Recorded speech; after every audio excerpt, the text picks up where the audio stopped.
Which one should you buy, the Alienware AW2725DF or the Asus ROG Strix XG27ACDNG? If you want to check out either of these monitors, there's Amazon links below for the US, UK, Canada, and international links. Let's do this, shall we? Okay, so both of these use the same Gen 3 QD-OLED panel manufactured by Samsung, but there are big differences, way bigger than I was expecting. Even the ports are pretty different. The Alienware has two DisplayPort 1.4s, one HDMI 2.1, a USB Type-B upstream port, and then two USB Type-A downstream ports in the rear. Then it has an additional Type-A port and a Type-C port in the bottom chin in a nice, easy access location, which is very nice. The Asus, on the other hand, has one DisplayPort 1.4, two HDMI 2.1s, a USB Type-C with capability to use either a display connection or 90 watts of charging, which is impressive. It then has a USB Type-B upstream and then three USB Type-A 3.2 downstreams and a 3.5mm audio out. Now, as much as I absolutely love the Alienware's easy access USBs,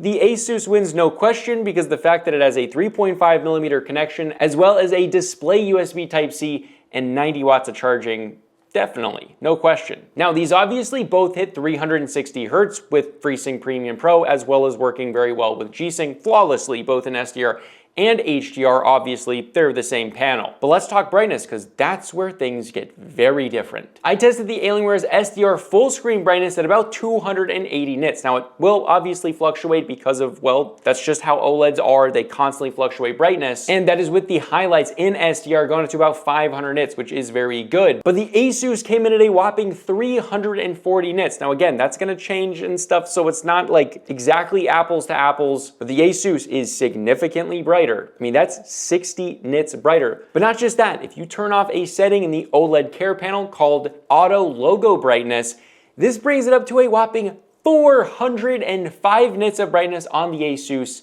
Yeah, that's crazy. That's the brightest OLED that I've tested. And obviously, yes, it's gonna fluctuate as they are OLEDs, but no question, the Asus is significantly brighter than the Alienware. For HDR, both allow customization of colors and other settings, which is very rare, but the Asus allows slightly more customization in HDR, but both are great here with the HDR customization. Colors on both are almost identical, covering 99.3% of the DCI-P3 color gamut. Both are absolutely stunning, jaw-droppingly beautiful, glossy finish, stunningness. It's just so beautiful in game, especially in HDR to game these monitors. Well, they're absolutely beautiful. You really can't go wrong with one of them, but well, you'll find out which one is just better, I think, for the money. Now, continuing on with colors, talking about color accuracy, they're still like almost identical. The colors are not perfectly accurate, but they're not that far off. And the white balance is pretty bang on both. Now, the color tests were literally like almost exactly the same. So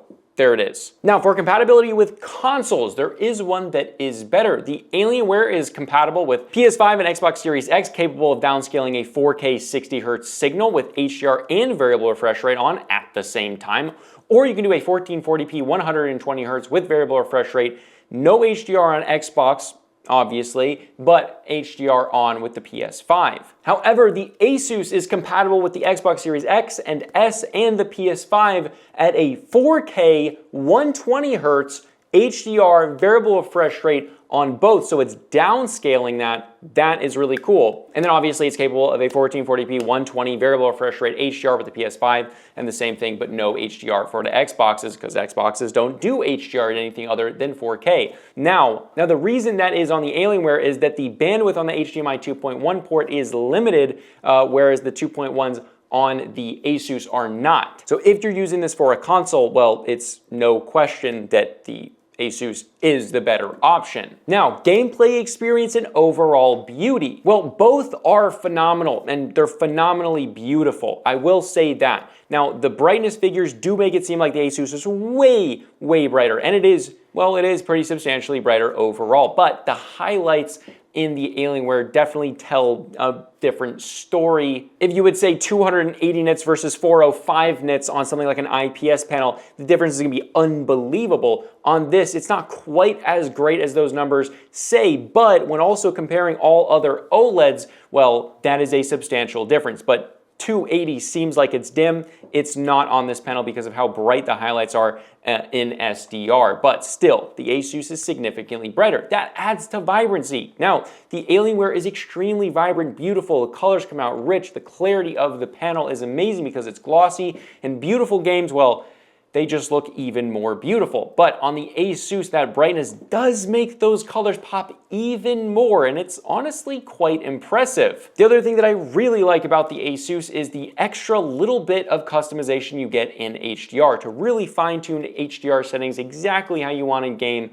For me, that's very big. But now let's get to the most important section of the video, price and value, and which one should you buy? Well, the Alienware comes in at a price of $899.99, and the Asus comes in at a price of $799.99. The Asus has significantly better brightness, more adjustability and customization in the menu system and HDR settings, and it has better console compatibility due to the Alienware's HDMI 2.1 port having bandwidth limitations, but on top of all of that, it's cheaper. So if you're gonna choose between the two, the Asus is the better option. But again, if you wanna check out either of these two monitors, there's Amazon links below for the US, UK, Canada, and international links. But do remember that these monitors are very, very similar. So if there is a deal, check the links below for current pricing as they do change and they go on sale. If the Alienware is priced less than the Asus on sale, it might be worth it to go for the Alienware over the Asus, depending on that price delta. But if the Asus is cheaper or the same price, I would get the Asus personally.